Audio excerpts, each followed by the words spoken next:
The rain hammered against the windows of Reba McEntire's Nashville home with an intensity that matched the storm brewing inside her restless mind. It was 2:17 a.m. on March 14, 2019, and sleep had been elusive for hours. She lay in her king-sized bed, staring at the ceiling, thinking about the upcoming tour dates and the new album that demanded her attention. When her phone vibrated on the nightstand, the sudden noise in the quiet darkness made her heart jump. She reached for it, squinting at the bright screen. The caller ID read, Loretta Lynn. Reba's breath caught in her throat. Loretta never called this late. Never. Loretta? Reba answered, her voice thick with concern and sleep. Reba, honey, I'm sorry to call so late. Loretta's voice was different. Shaky, strained, nothing like the strong, defiant tone that had made her a legend. I wouldn't bother you if it wasn't important. Real important. Reba sat up immediately, switching on the bedside lamp. What's wrong? Are you okay? Is it your health? No, nothing like that. There was a pause, and Reba could hear Loretta's labored breathing. Reba, something's happened, something that's brought back the past, and I'm honestly scared, darling. I ain't been scared in 50 years, but tonight I am. The words sent ice through Reba's veins. Loretta Lynn, the woman who had battled her way through the male-dominated country music industry, who had sung about the pill and divorce when no one else dared, who had survived poverty, loss, and every challenge life threw at her. Scared. Tell me what's going on, Reba said firmly, now fully alert. My niece, Janet. You remember Janet Lynn Harrison? She's been helping me organize some of my old business affairs. Loretta's voice wavered. A few days ago, she went to Nashville to clear out an old storage facility I'd forgotten about. Place was being demolished and they contacted her. Reba, she found a box, an old box from 1987. 1987? Reba's mind raced back to that year. She had been establishing herself, still hungry, still fighting for recognition. The box belonged to Beverly Grace Thompson.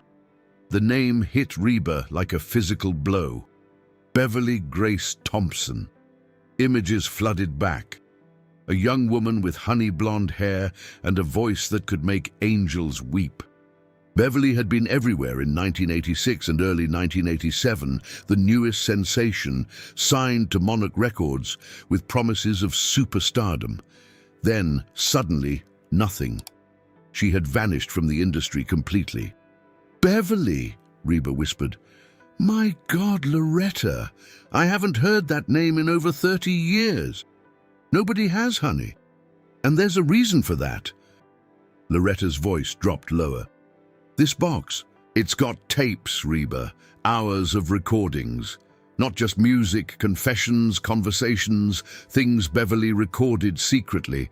And there's letters, contracts that were torn up, photographs. Janet brought it all to me 3 days ago. What's on the tapes?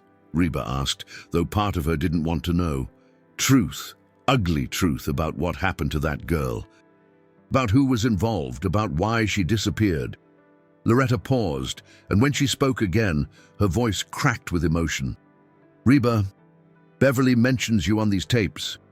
She says you were the only one who tried to help her, the only one who saw what was happening and tried to warn her.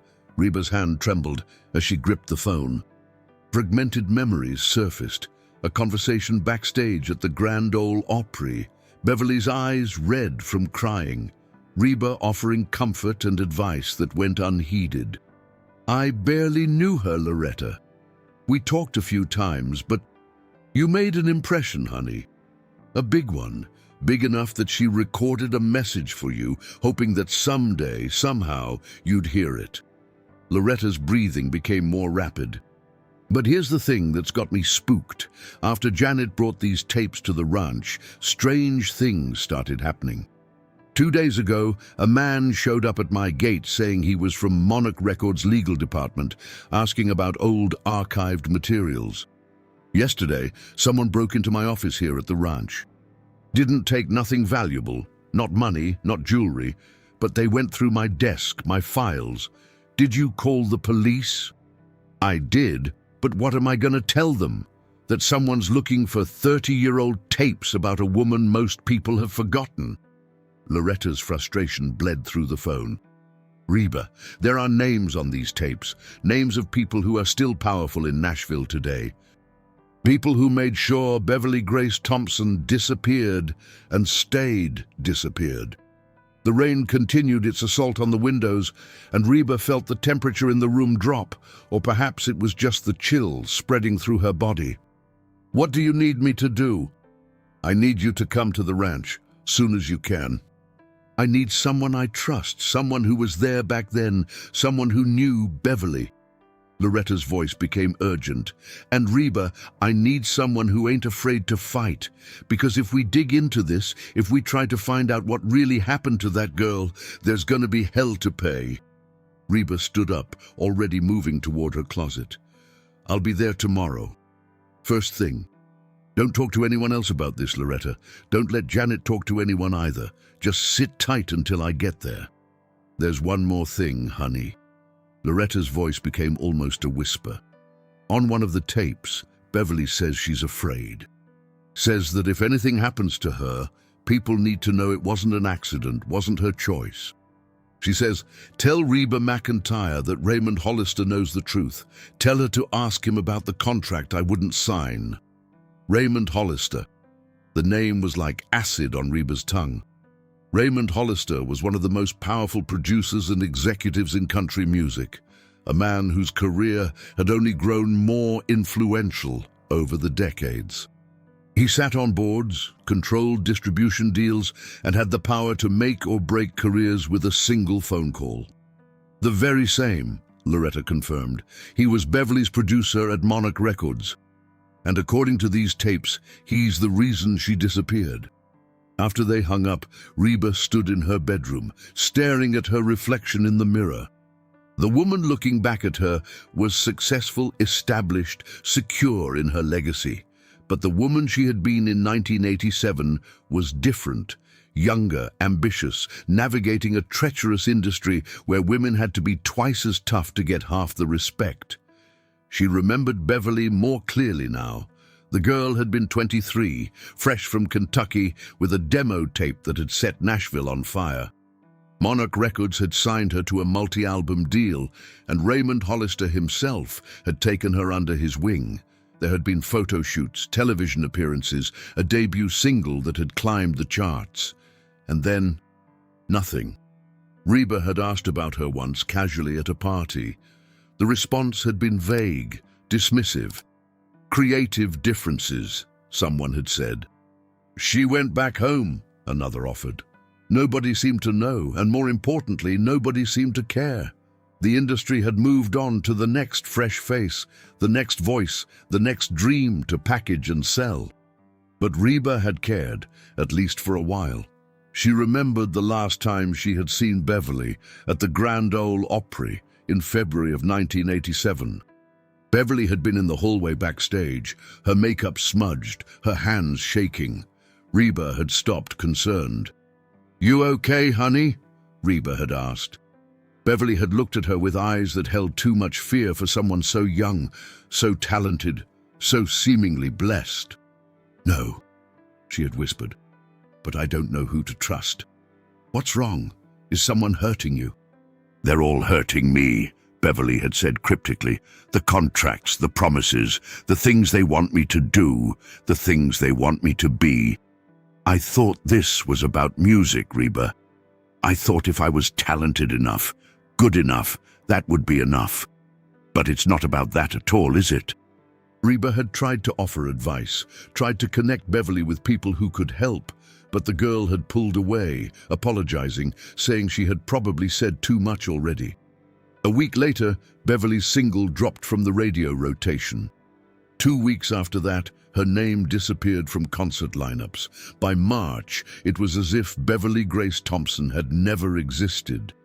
Now, standing in her bedroom in 2019, Reba felt the weight of that unfinished conversation, that unanswered cry for help.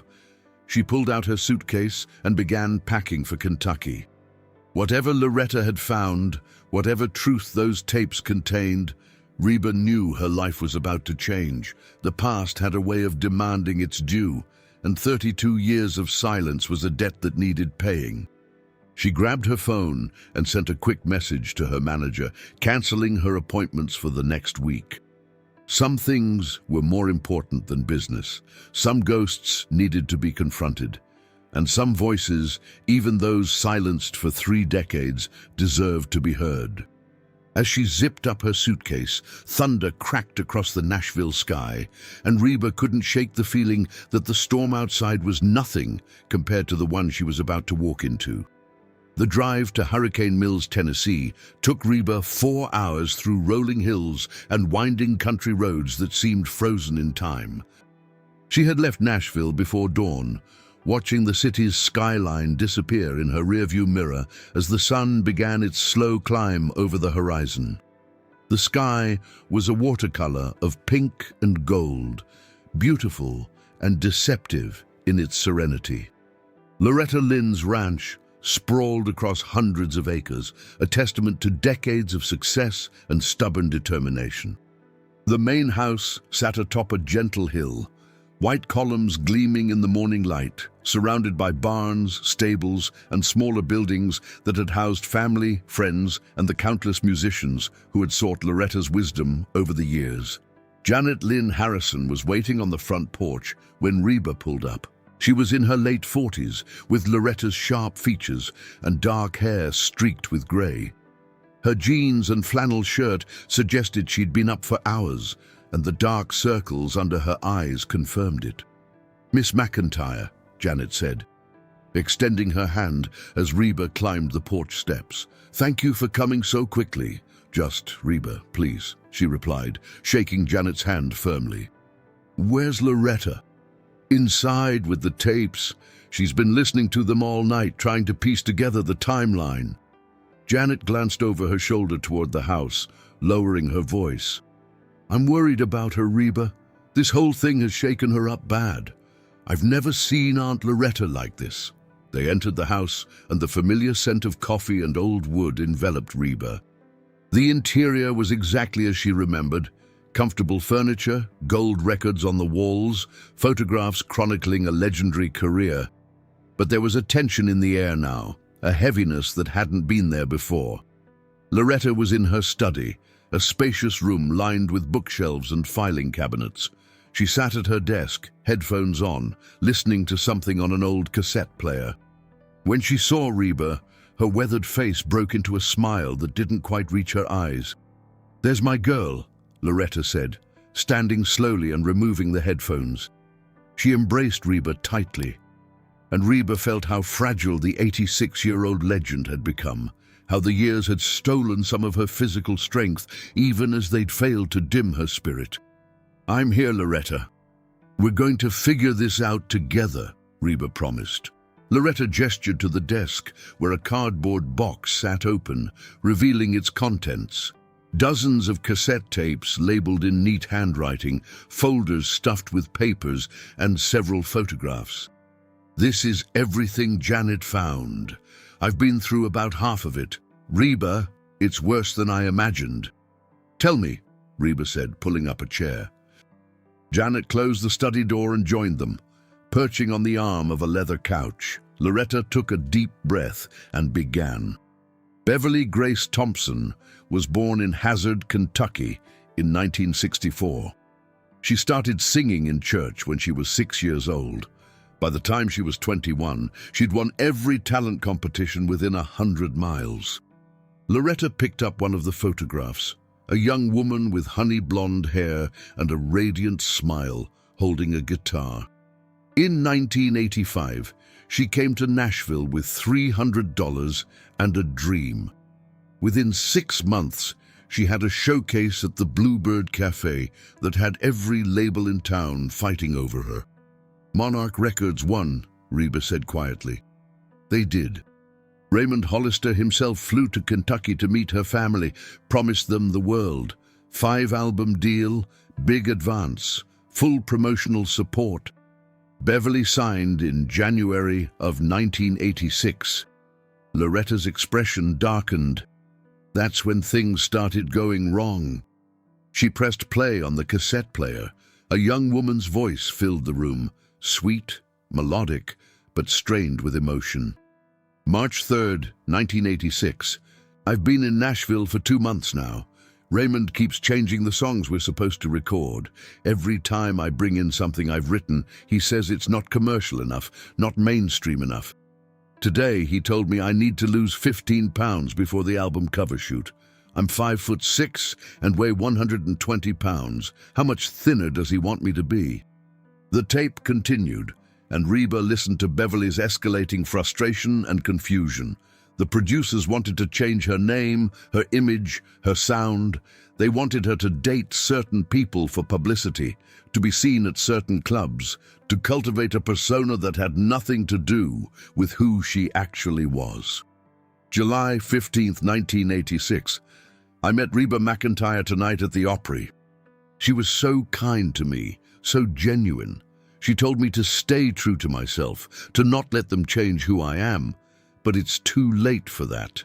I don't even recognize myself anymore. The woman in the mirror isn't Beverly Thompson from Hazard. She's some manufactured creation named Bev Grace, and I hate her. Hearing her name on the recording made REBA's chest tighten. She remembered that night, remembered thinking how lost Beverly had seemed despite being surrounded by people celebrating her success. Loretta fast-forwarded through several tapes, stopping at one dated October 1986. Beverly's voice was different now, harder, more cynical. Raymond called me into his office today. He said the debut album isn't performing as well as expected. He said I need to be more cooperative if I want the label to keep supporting me. When I asked what he meant, he put his hand on my knee and said, "You're a smart girl, Beverly. I think you understand." I left his office and threw up in the bathroom. This isn't what I signed up for. This isn't music. This is something else, something dark and wrong. Janet spoke up, her voice tight with anger. There are 6 more tapes like that one. 6 recordings where Beverly details Raymond Hollister making advances, making demands, using his position to pressure her. And it wasn't just him. There were other executives, other producers. They treated her like she was property, like the contract gave them ownership of more than just her music. REBA felt rage building in her chest, hot and fierce. Did she report this? Did she tell anyone? She tried, Loretta said grimly. She pulled out a folder and opened it, revealing photocopies of letters. She wrote to Monarch Records' HR department. She wrote to the label president. She even contacted a lawyer. Loretta handed the papers to REBA. Every letter went unanswered, or she was told she was being overly sensitive, that she needed to understand how the industry works.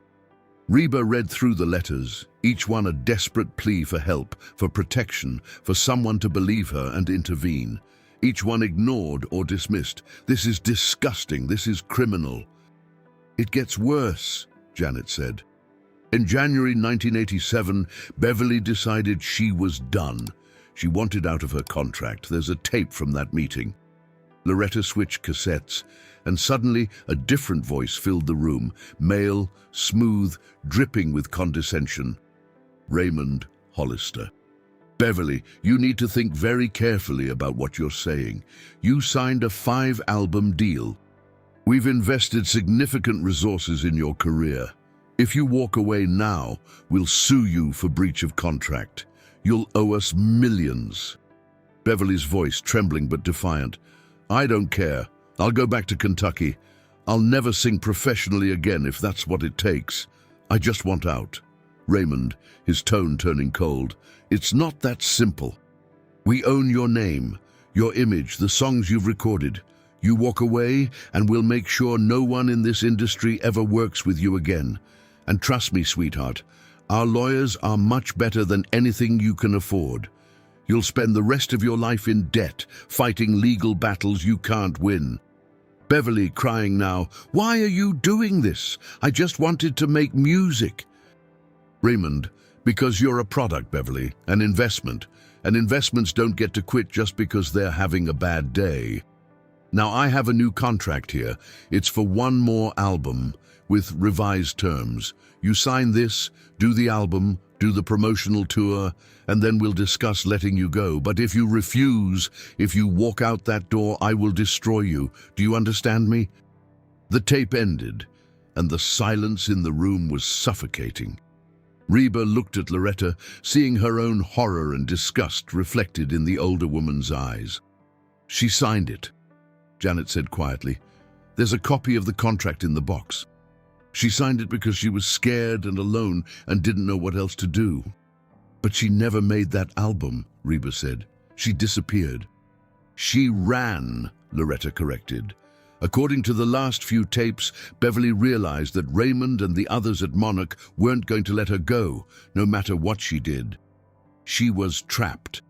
So in February of 1987, she vanished, took what money she had, left Nashville in the middle of the night and never came back. Where did she go? Reba asked. We don't know, Janet admitted. The last tape is dated February 20th, 1987. She says she's leaving, that she's going somewhere they'll never find her.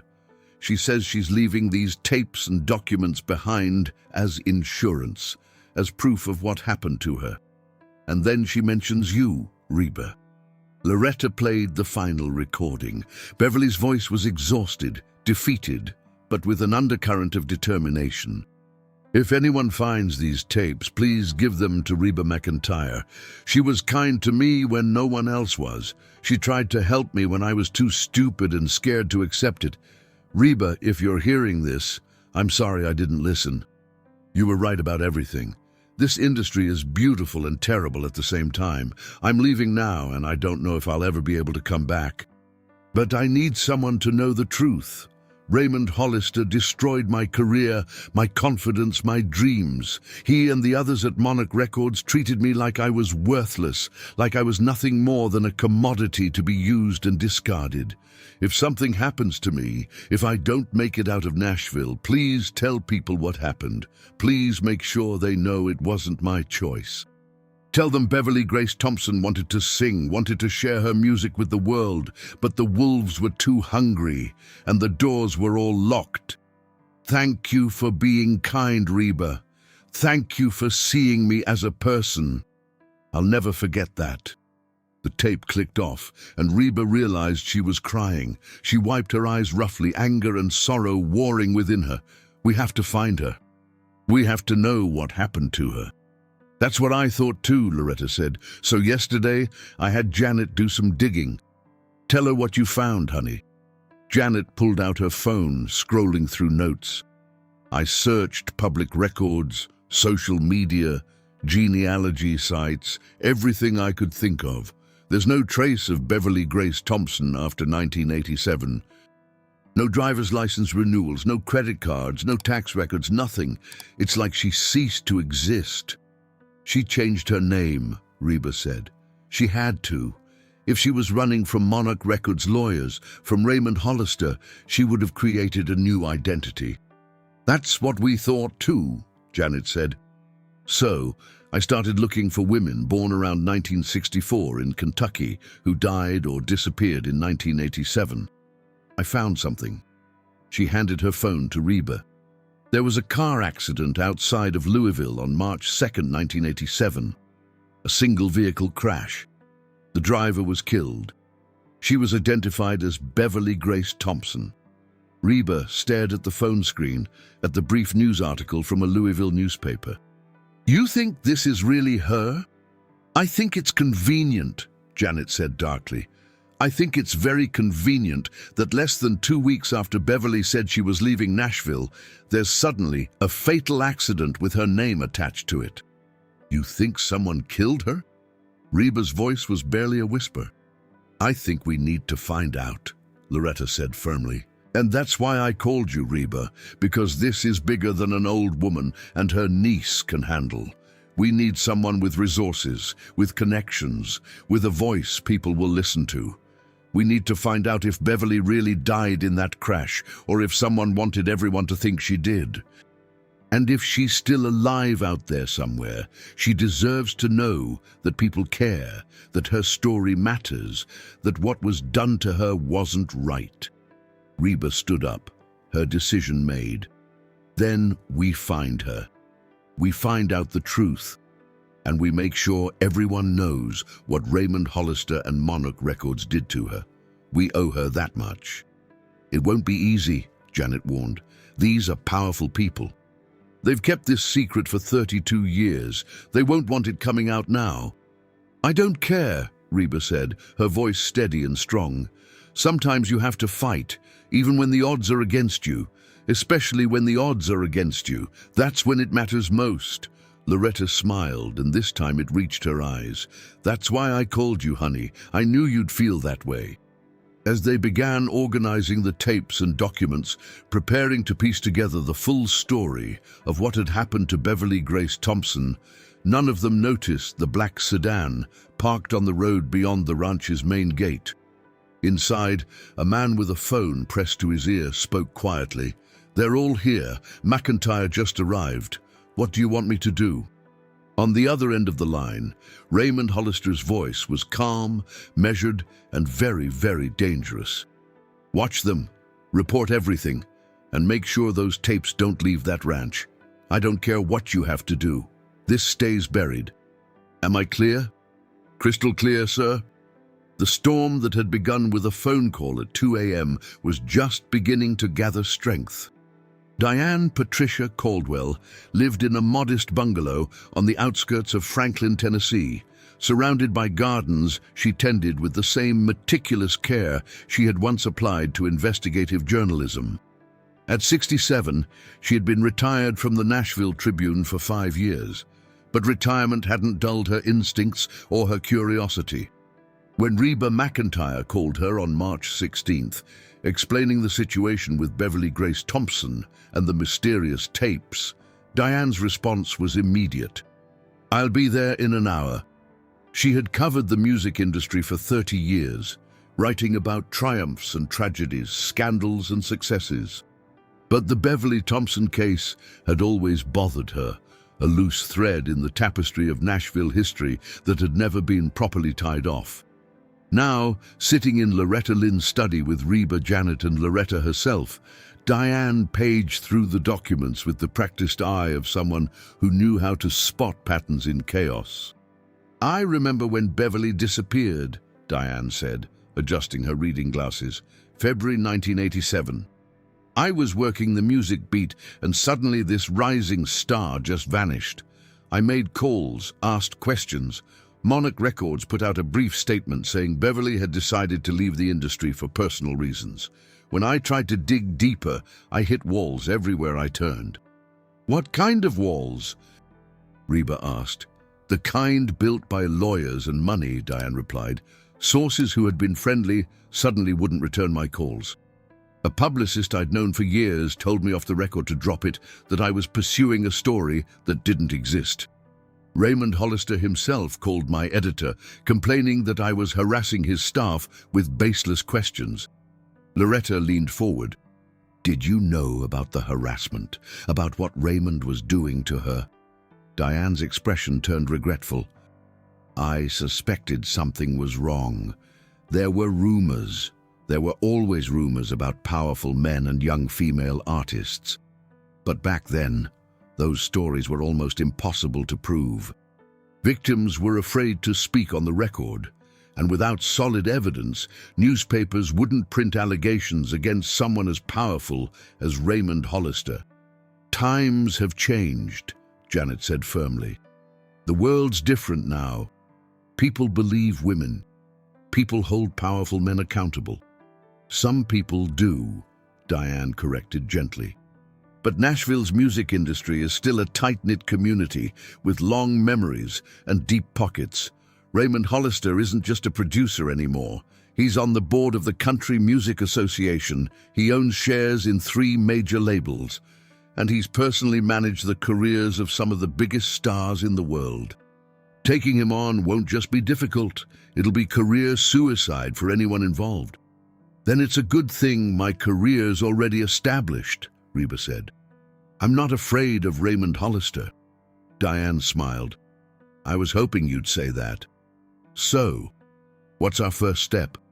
We need to know if Beverly really died in that car crash, Loretta said. If she did, we need to know if it was really an accident. And if she didn't, we need to find out where she went and if she's still alive. Diane pulled out a laptop. Let me see that news article about the crash. Janet forwarded the information, and Diane spent several minutes reading and researching. The accident happened on March 2nd, 1987, on Highway 31 outside Louisville. Single vehicle collision. The car went off the road and down an embankment. The driver was pronounced dead at the scene. She was identified as Beverly Grace Thompson through a driver's license found in the vehicle. That seems thin, REBA observed. Just a driver's license? What about dental records, fingerprints? Good question, Diane said, typing rapidly. Let me see if I can access the police report. After several more minutes, she shook her head. The report is sealed. That's unusual for a routine traffic accident. How do we get it unsealed? Janet asked. We'd need a court order, which means we'd need to demonstrate legal standing or cause. That takes time and attracts attention. Diane looked up at the group. But there might be another way. The accident would have been investigated by the Kentucky State Police. There'd be a trooper who worked the scene. If we can find that person, they might remember details that didn't make it into the official report. Loretta nodded approvingly. You're still a hell of a reporter, Diane. Once a journalist, always a journalist, Diane replied with a grin. She made several phone calls, leveraging old contacts and calling in favors that had been accumulating for decades. Finally, she hung up with a triumphant expression. I found him. Trooper Harold Kenneth Brennan, now retired. He worked the accident. He lives in Elizabethtown, Kentucky, and he's willing to talk to us off the record. When? REBA asked. Tomorrow morning, if we can get there by 10. They decided that REBA, Diane, and Janet would make the trip to Kentucky while Loretta stayed at the ranch, continuing to go through the tapes and documents for additional information. Despite her protests, they convinced her that the physical trip would be too exhausting and that someone needed to guard the evidence. That evening, as they prepared for the next day's journey, REBA found herself standing on the front porch of the ranch, looking out at the darkening Tennessee landscape. The air was cool and carried the scent of fresh grass and distant rain. Janet joined her, 2 mugs of coffee in hand. She offered one to REBA, who accepted it gratefully. Thank you for doing this, Janet said quietly. For taking this seriously, for believing Beverly's story matters. Of course it matters, REBA replied. Every story matters, especially the ones that people tried to silence. Can I ask you something? Janet hesitated. That night at the Opry when you talked to Beverly, do you really not remember much about it? REBA took a sip of coffee, thinking back. I remember she seemed scared, lost. I tried to help, but I didn't push hard enough. I told myself she was probably just overwhelmed, that it was normal to feel that way when everything's happening so fast. But I think deep down, I knew it was more than that. I just didn't want to see it. You can't blame yourself, Janet said. You tried. That's more than most people did. Trying isn't enough when someone's drowning, REBA said. I should have grabbed her hand and pulled her out of the water, even if she fought me. Instead, I offered advice from the shore and walked away. You were young yourself, Janet pointed out. Still building your own career in an industry that wasn't exactly welcoming to women. You had your own battles to fight. That's the problem, though, isn't it? REBA turned to look at Janet. We were all so busy fighting our own battles that we didn't realize we should have been fighting together. If Beverly had known she wasn't alone, if she'd had a network of women supporting her, believing her, fighting alongside her, maybe things would have turned out differently. Inside the house, Loretta was on the phone with someone, her voice rising with agitation. Reba and Janet exchanged glances and hurried inside. "Don't care what your lawyer says, Raymond. You don't scare me, and you never have." Loretta was gripping the phone so tightly her knuckles had turned white.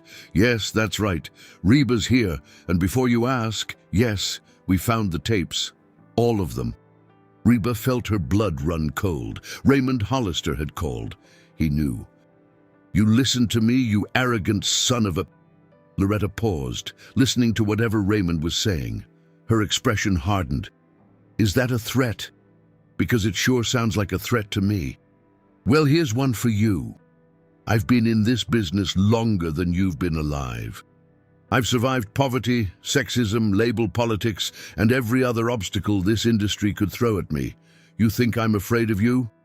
You think Reba McEntire is afraid of you? We're not some scared 23-year-old girl you can bully and intimidate. We're women who've built legacies, and we're coming for the truth. So you do whatever you think you need to do, Raymond. But know this, the world's going to hear Beverly's voice. One way or another, everyone's going to know what you did." She hung up, and for a moment the room was silent. "What did he say?" Reba asked. Loretta sank into her chair, suddenly looking every one of her 86 years. "He said the tapes are stolen property belonging to Monarch Records. He said, if we don't turn them over immediately, he'll file criminal charges against all of us. He said he has lawyers who'll tie us up in court for years, cost us millions in legal fees." And then her voice trailed off. "What?" Janet pressed. "He said accidents happen, that we should be careful, that it would be a shame if something happened to us like what happened to Beverly." Loretta looked up at Reba. "He as much as admitted it, Reba. He as much as said he was responsible for her death." Reba felt fury ignite in her chest, hot and fierce and uncontrollable. That bastard, that absolute bastard. Diane, who had been listening from the doorway, spoke up. "We need to be smart about this. If Raymond's threatening us, it means he's scared. Scared people make mistakes.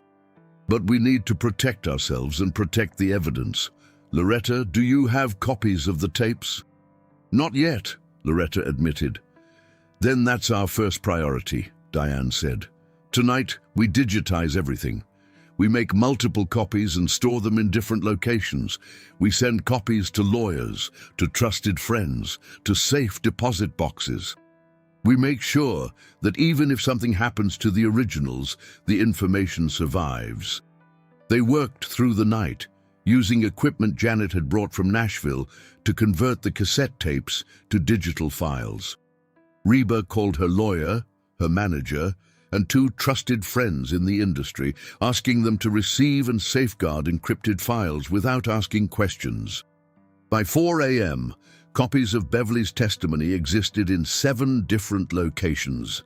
As dawn broke over the ranch, Reba, Diane, and Janet prepared to leave for Kentucky. Loretta walked them to the car, embracing each of them tightly. "You be careful," she told Reba. "Raymond's dangerous. He's got money, power, and apparently no conscience. Don't take any unnecessary risks." "We'll be careful," Reba promised. "You stay safe here. Keep your doors locked, and if anything strange happens, call the police immediately." As they drove away from the ranch, Reba glanced in the rearview mirror and saw Loretta standing on the porch, a small figure framed by the morning sun.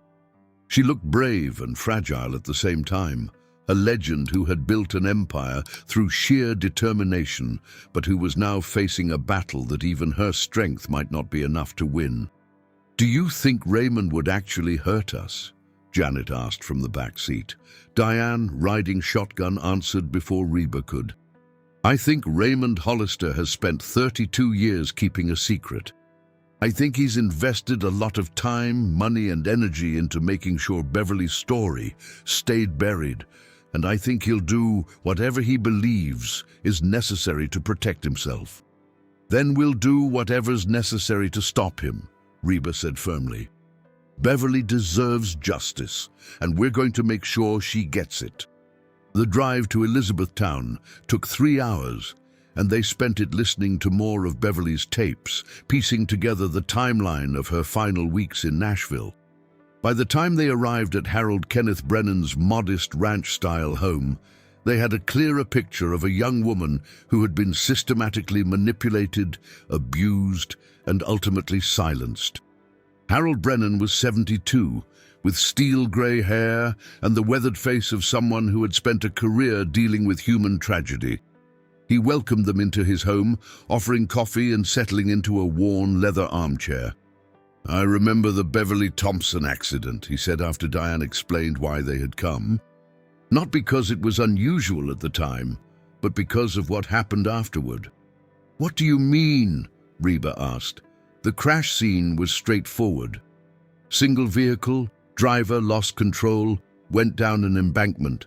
The car was totaled, driver was deceased. We identified her through the license in her wallet. But here's the thing.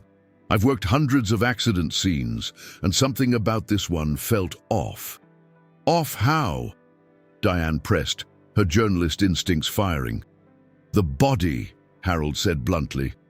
"The driver's body. It was badly damaged from the crash, but when the coroner examined it at the scene, he mentioned to me that the injuries seemed inconsistent with the accident dynamics." "Meaning what?" Janet asked. "Meaning the injuries didn't quite match up with how the crash would have occurred. He suspected some of the trauma might have happened before the vehicle went off the road." Harold leaned forward. "I wanted to investigate further. Wanted to bring in specialists to examine the vehicle and the scene more carefully. But before I could, I got shut down from above.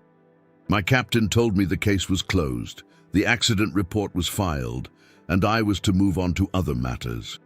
"Did that strike you as strange?" Reba asked. "Strange as hell," Harold confirmed. "But I was a state trooper, not a detective. I didn't have the authority to push back. So I filed my report, noting my concerns in the official paperwork, and moved on. But it's bothered me for 32 years. When Diane called yesterday and mentioned Beverly Thompson's name, it all came flooding back." "Do you still have your notes from the scene?" Diane asked hopefully. Harold smiled. "I do. I kept personal copies of all my case files when I retired. Give me a minute." He disappeared into a back room and returned with a cardboard file box. From it, he extracted a manila folder labeled Thompson B 3287. He handed it to Diane, who opened it carefully.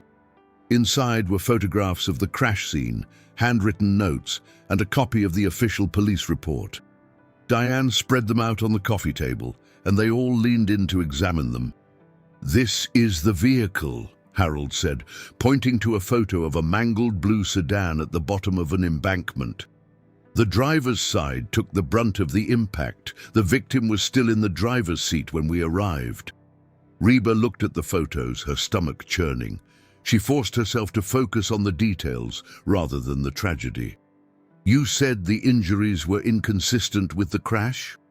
"The coroner mentioned significant head trauma that appeared to have occurred before the crash. Specifically, a blow to the back of the skull.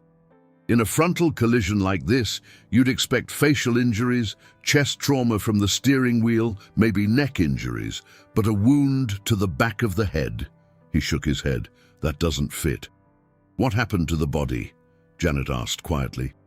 "The coroner performed an autopsy, ruled it accidental death due to the crash, and the body was released to a funeral home. According to my notes, she was cremated a few days later." "Cremated?" Diane looked up sharply. "Who requested cremation?" Harold checked his notes, a lawyer representing the family. I remember thinking that was odd too, since I'd been told Beverly Thompson didn't have much family left. "Do you remember the lawyer's name?" Reba asked, already suspecting the answer. Harold flipped through his papers and found it. Here it is. The law firm was Gallagher, Rosenthal and Associates. They're based in Nashville. Diane immediately pulled out her phone and began searching. After a moment, she looked up with grim satisfaction. Gallagher, Rosenthal and Associates is one of the oldest entertainment law firms in Nashville. They've represented Monarch Records for over 40 years. The pieces were falling into place, and the picture they formed was ugly and damning. Beverly had fled Nashville, possibly fearing for her safety. Days later, she was found dead in a suspicious car accident. Her body showed injuries inconsistent with the crash, suggesting she might have been killed before the vehicle went off the road. And Monarch Records law firm had swooped in to take control of the body, ensuring it was cremated before any further investigation could be conducted. "This wasn't an accident," Reba said, her voice shaking with barely controlled rage. "They killed her. Raymond Hollister and whoever else was involved. They killed Beverly because she knew too much and she was going to expose them." "That's what I've suspected for 32 years, Harold said. "But without proof, without the ability to investigate properly, there was nothing I could do." The case was closed, the body was cremated and everyone moved on, except me. I never forgot. Diane was taking rapid notes. "Harold, would you be willing to go on record with this, to make a statement about your concerns regarding the investigation?" "I'm 72 years old and long retired," Harold said. "I don't have a career to protect anymore, and I've been carrying this weight for 3 decades. Yes, I'll go on record. If it helps bring justice for that young woman, I'll testify before Congress if I need to." They thanked Harold and spent another hour reviewing his files, photographing documents and taking detailed notes. By the time they left, they had a compelling case that Beverly Grace Thompson's death had been suspicious and possibly criminal, and that powerful people had worked to cover it up. On the drive back to Tennessee, they were quiet, each lost in their own thoughts. Finally, Janet spoke up from the back seat. "What do we do now? We have the tapes, we have Harold's testimony, we have evidence of a cover-up. But how do we bring down someone as powerful as Raymond Hollister?" "We go public," Reba said.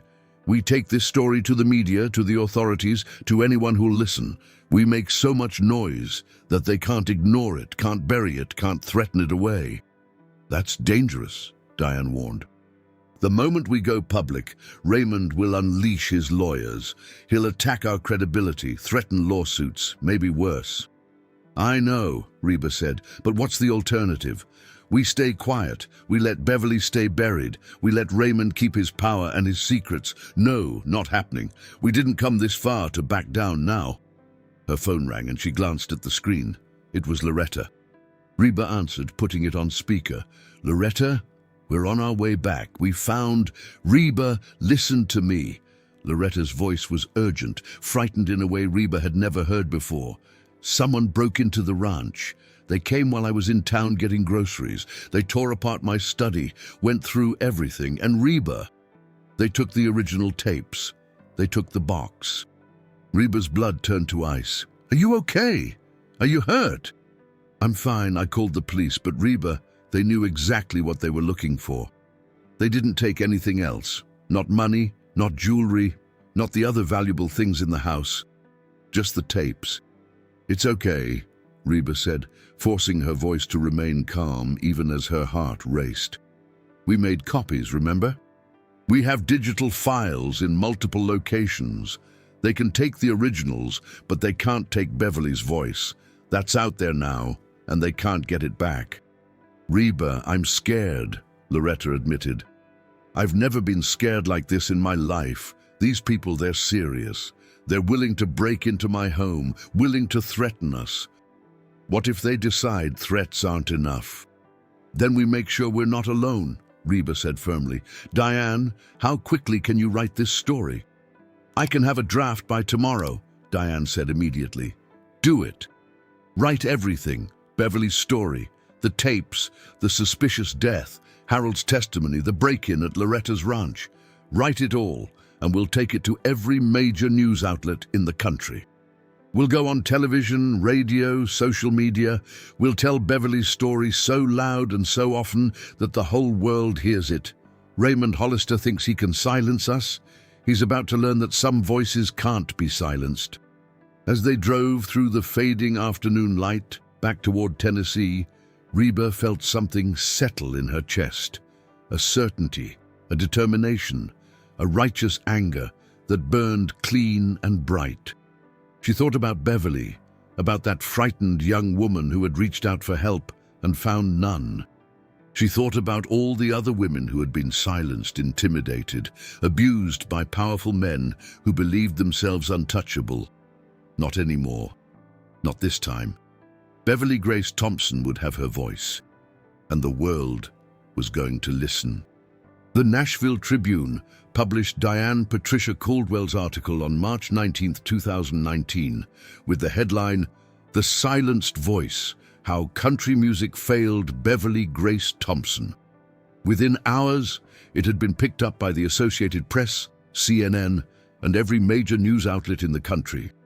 Diane had written with the precision of a seasoned journalist and the passion of someone who had carried this story for 32 years. She detailed Beverly's rise, her harassment at Monarch Records, Raymond Hollister's abuse of power, the suspicious circumstances of her death, and the cover-up that had followed. She included quotes from the tapes, Harold Brennan's testimony, and statements from Reba, Loretta, and Janet about the intimidation they had faced when trying to uncover the truth. The response was immediate and explosive. Within 24 hours, Justice for Beverly was trending on Twitter. Musicians, actors, politicians, and ordinary people shared the article, expressing outrage and demanding accountability. Other women in the music industry began coming forward with their own stories of harassment and abuse by powerful executives, creating a cascade of revelations that the industry could no longer ignore. Reba sat in her Nashville home, watching the news coverage with a mixture of satisfaction and sorrow. Good Morning America was running a segment on Beverly's story. The host was interviewing a music historian who was discussing the broader context of how young female artists had been exploited in the 1980s.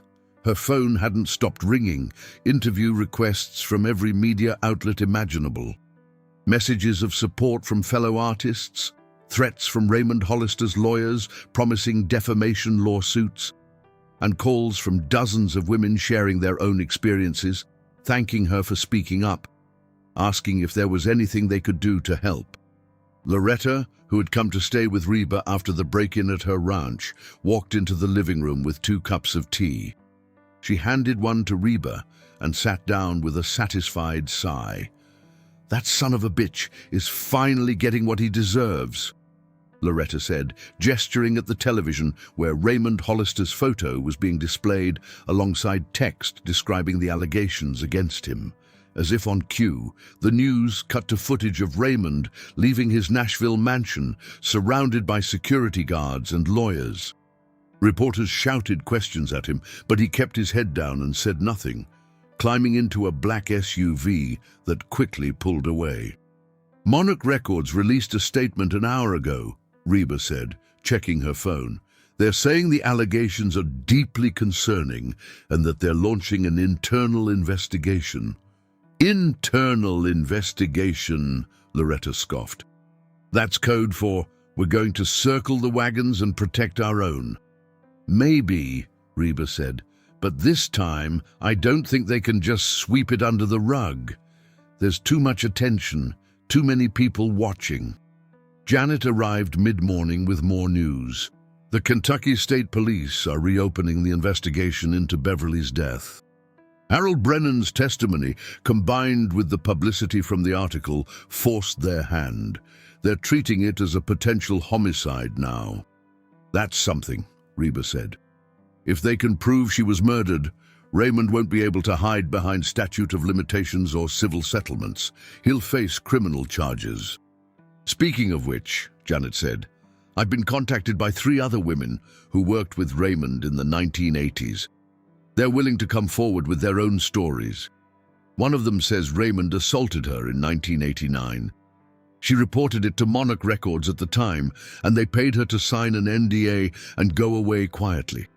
"How many others are there?" Loretta wondered aloud. "How many women did he hurt? How many careers did he destroy?" The question hung in the air, heavy and uncomfortable. The answer, they all knew, was probably too many to count. Diane arrived in the afternoon, looking exhausted but energized. "I've been fielding calls all day from news outlets wanting follow-up interviews. I think we should do a primetime television special. Get the story in front of the biggest possible audience." "Which network?" Reba asked. "All of them are offering, but I think we should go with 60 Minutes. They have the credibility, the reach, and they're promising a full hour to tell Beverly's story properly." They spent the next several days preparing for the 60 Minutes interview. The producers wanted to include Reba, Loretta, Diane, Janet, Harold Brennan, and some of the other women who had been harassed by Raymond. They also wanted to obtain official statements from Monarch Records, the Country Music Association, and Raymond himself, though no one expected Raymond to agree to an interview. The recording took place in Nashville, in a studio that had been set up to look like a comfortable living room. Reba sat across from the veteran correspondent, who had interviewed presidents and world leaders, but who approached Beverly's story with appropriate gravity and respect. "Ms. McEntire, you knew Beverly Grace Thompson personally. Tell us about her," the correspondent began. Reba took a breath, thinking about the young woman with the honey blonde hair and the beautiful voice. Beverly was incredibly talented. She had this pure, emotional quality to her singing that just grabbed your heart. But more than that, she was kind. She was genuine. She came to Nashville with dreams, just like all of us do. And she trusted that if she was talented enough and worked hard enough, she'd succeed. She believed in the goodness of people. And that trust, that belief, was exploited and destroyed by Raymond Hollister and others at Monarch Records. The interview continued for over an hour. Reba talked about the night she had last seen Beverly at the Opry, about the regret she carried for not doing more to help. She talked about Loretta's phone call in the middle of the night, about the tapes, about the journey to uncover the truth. Loretta was interviewed next, fierce and uncompromising. "Raymond Hollister is a predator who used his power to abuse young women. He destroyed Beverly Thompson's life, and he's tried to threaten and intimidate us for daring to tell the truth, but we're not backing down. We're not going to let him win." Harold Brennan provided his testimony about the suspicious circumstances of Beverly's death, his decades-long suspicions that something wasn't right about the investigation. Diane discussed the broader pattern of abuse and cover-ups in the music industry, and 3 brave women shared their own experiences with Raymond, describing harassment, assault, and the NDAs they had been forced to sign.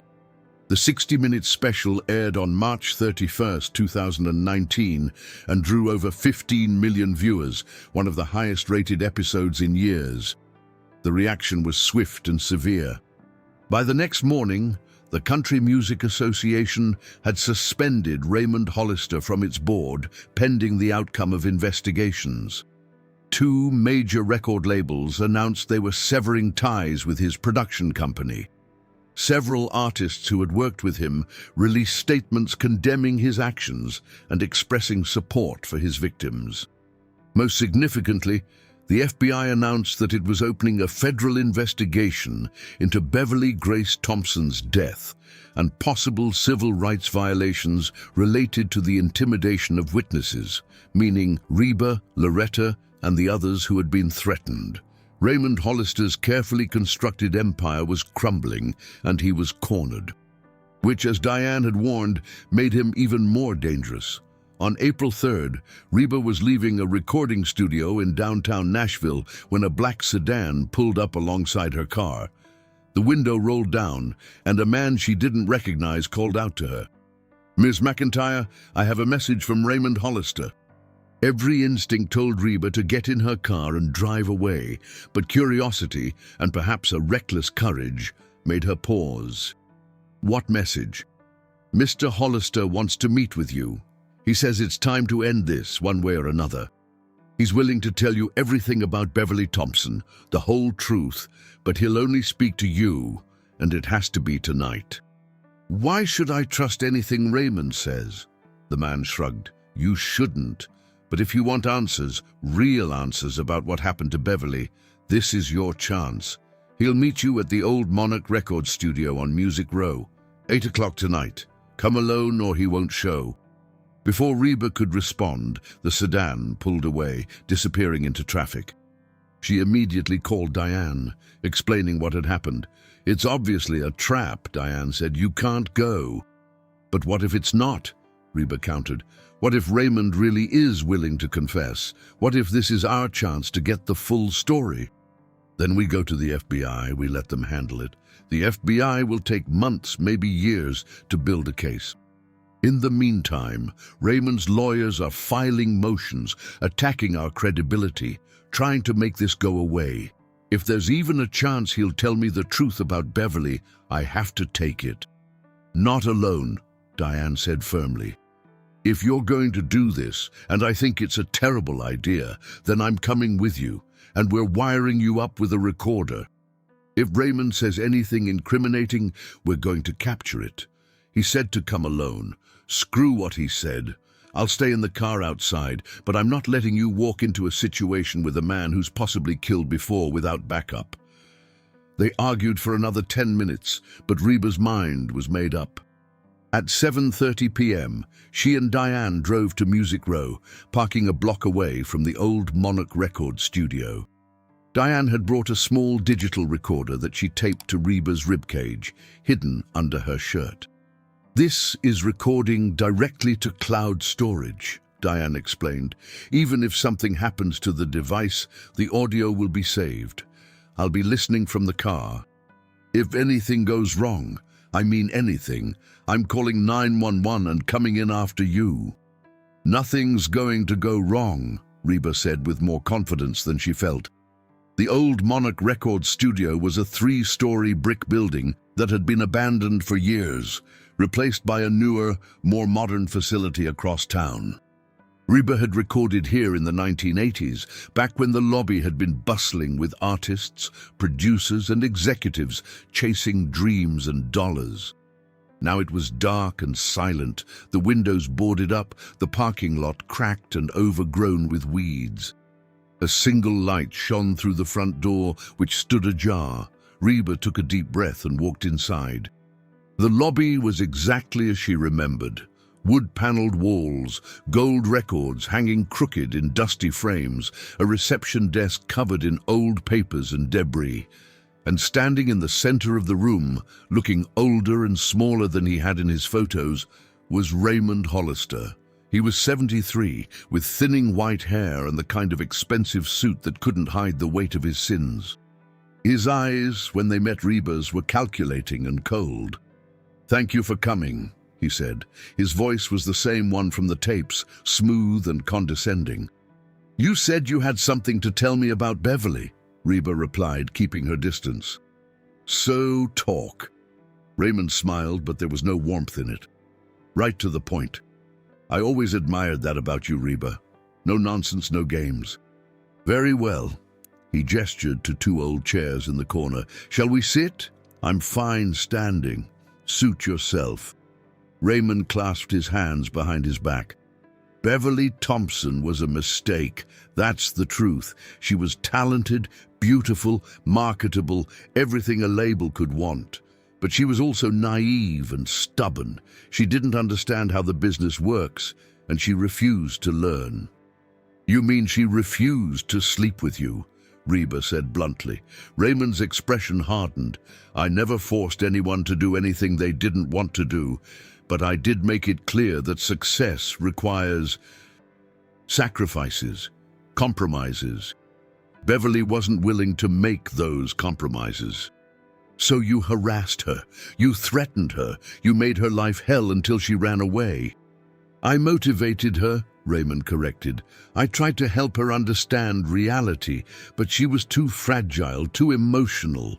When she demanded out of her contract, I knew she'd be a liability. She knew things, had recorded things. If she went public, it would have damaged not just me, but the entire label." "So you killed her," Reba said, the words hanging in the air like smoke. Raymond was quiet for a long moment. When he spoke again, his voice was softer, almost regretful. "I didn't kill her, but I knew people who could make problems disappear. I made a call. I provided a solution to a problem, and Beverly Thompson stopped being a threat." The admission was so casual, so matter-of-fact, that it took Reba's breath away. "You're confessing to murder." "I'm confessing to nothing," Raymond said. "There's no evidence, no proof, nothing you can use against me in court. Your little recorder," he gestured at Reba's torso, "won't matter. My lawyers will have any recording thrown out as inadmissible. And you came here alone, which means there are no witnesses to this conversation." "Why did you want to meet then?" Reba asked. "Why tell me any of this?" Raymond's smile returned, colder than before. "Because I wanted you to know. I wanted you to understand that you can't beat me. You can write articles, do television interviews, make all the noise you want. But at the end of the day, I have money, power, and connections that you can't imagine. The investigation will stall. The FBI will find nothing. My lawyers will file lawsuits that drain your resources, and eventually people will forget about Beverly Thompson, just like they forgot about her 32 years ago." "You're wrong," Reba said, her voice steady despite the rage coursing through her. "You're wrong because the world has changed. People don't accept this anymore. They don't let men like you get away with destroying lives just because you have money and power. Beverly's voice is out there now, and you can't silence it. Other women are coming forward. The truth is spreading, and you're going to pay for what you did." Raymond took a step closer, and Reba held her ground, even though every instinct screamed at her to run. "You're brave. I'll give you that. But bravery without power is just foolishness. You should have stayed out of this, Reba. You should have let the past stay buried. Now you've made yourself a target, and targets have a way of getting hurt. Is that a threat? It's a fact. Accidents happen. Careers end. Reputations get destroyed. You're playing a game you don't understand against an opponent who's been winning for 50 years. "Then I guess it's time someone finally beat you," Reba said. Before Raymond could respond, the front door burst open and FBI agents flooded into the lobby, weapons drawn, shouting commands. Raymond's face went white as agents surrounded him, forcing him to the ground. A woman in an FBI jacket approached Reba. "Ms. McEntire, are you all right?" "I'm fine," Reba said, her legs suddenly shaky with adrenaline. "Did you get everything?" "Every word," the agent confirmed. "We've been surveilling Mr. Hollister for the past week. When his associate contacted you about this meeting, we coordinated with Ms. Caldwell to wire you and position agents nearby. His confession was recorded on federal equipment by federal agents. It's absolutely admissible in court." Reba watched as they handcuffed Raymond and read him his rights. His face was a mask of shock and rage, the smug confidence from moments ago completely shattered. As they led him past her toward the door, Raymond locked eyes with Reba one last time. "This isn't over," he hissed. "Yes," Reba said quietly. "It is."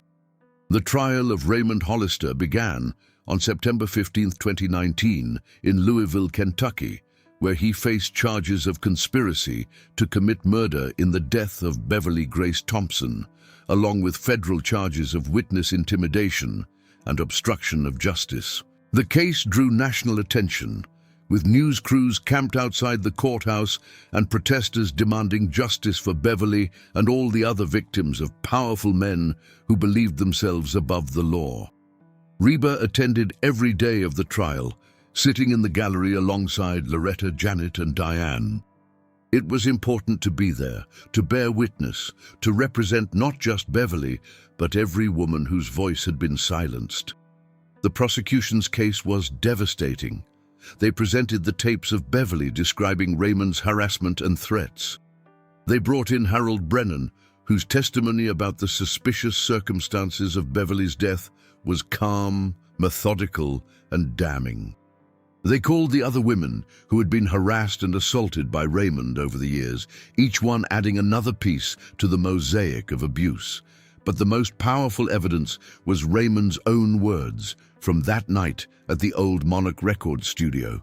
The FBI played the recording in open court, Raymond admitting he had made a call to provide a solution to the problem of Beverly Thompson. His lawyers argued that the statements were vague, that he hadn't explicitly confessed to murder, but combined with everything else, it was more than enough. The defense tried to attack the credibility of the witnesses, to suggest that Beverly had been unstable and that her death really had been an accident. They brought in character witnesses who testified to Raymond's contributions to country music, his philanthropy, his decades of success. But none of it could overcome the weight of evidence against him. On October 28, 2019, after 3 days of deliberation, the jury returned with their verdict, guilty on all counts. Raymond showed no emotion as the verdict was read, but REBA saw his hands trembling as the bailiffs led him away. He was sentenced to 25 years to life in prison. At 73, it was effectively a life sentence. After the trial, REBA, Loretta, Diane, and Janet stood on the courthouse steps, surrounded by reporters and cameras. REBA had prepared a statement. Today, justice was served for Beverly Grace Thompson, but this victory is bittersweet because Beverly isn't here to see it. She was a talented young woman with so much to offer the world, and she was silenced by a man who valued power over people. We can't bring Beverly back, but we can honor her memory by continuing to speak out against abuse, by supporting survivors, by demanding accountability from those in positions of power. Beverly's voice has been heard. Let's make sure it's never forgotten. In the months that followed, the impact of Beverly's story continued to ripple through the music industry. Monarch Records went through a complete restructuring, with several executives resigning under pressure. The Country Music Association established new policies and reporting mechanisms for harassment and abuse. Other victims came forward, empowered by Beverly's story, leading to investigations and consequences for other predators who had operated with impunity for years. REBA, Loretta, and several other prominent female artists established the Beverly Grace Thompson Foundation, dedicated to supporting young women in the music industry, providing legal assistance for those facing harassment, and advocating for systemic changes to protect artists from exploitation. On February 20th, 2020, the anniversary of the date Beverly had recorded her final tape, they held a memorial concert in Nashville. It was held at the Ryman Auditorium, the mother church of country music, and every seat was filled. Artists from across genres came to perform, to share stories, and to celebrate Beverly's legacy. REBA closed the concert with a song she had written specifically for the occasion, titled "Her Voice Remains." As she sang, images of Beverly projected onto screens behind her, young and hopeful, full of dreams and talent and life. They tried to silence her, tried to make her disappear. They thought power and money could overcome her fear. But truth has a way of rising from the grave, and the voice they tried to bury is the one that we will save. Her voice remains, echoing through the years. Her voice remains, despite the pain and tears. They couldn't kill her spirit, couldn't steal her song. Her voice remains, and it's still singing strong. When the song ended, the audience rose in a standing ovation that lasted nearly 5 minutes. REBA looked out at the crowd, old and young, famous and unknown, all united in honoring a woman most of them had never met, but whose story had touched them deeply. Backstage after the concert, Loretta found REBA in her dressing room. The legend was moving slower now, her health declining, but her spirit remained unbreakable. "You did good, honey," Loretta said, embracing REBA. "Beverly would be proud." "I just wish she could be here to see it," REBA replied. "She deserved to have this career, this recognition, this life." "She didn't get the life she deserved," Loretta agreed. But because of what we did, because we refused to let her be forgotten, her death meant something. It changed things. It's saving other young women from the same fate. That's not nothing, Reba. That's everything. In the years that followed, Reba often thought about that phone call at 2 a.m., about Loretta's frightened voice saying she needed help. What had started as one woman reaching out to another had become a movement, a reckoning, a transformation of an industry that had protected predators for far too long. Beverly Grace Thompson's name was now known not as a cautionary tale of a career that ended too soon, but as a symbol of courage, justice, and the power of speaking truth to power. Her songs, those she had written and recorded before her death, were finally released, compiled into an album that topped the country charts and introduced a new generation to her talent. Schools and music programs were named after her. Young artists cited her as an inspiration. Her story was taught in courses about the music industry, about ethics, about the importance of protecting vulnerable people from exploitation. And on quiet nights, when Reba was alone with her thoughts, she would sometimes listen to those original tapes, hearing Beverly's voice, young and scared but also hopeful, believing that someone would care, that someone would help, that truth would matter. "Thank you for being kind, Reba," Beverly had said on that final recording. "Thank you for seeing me as a person."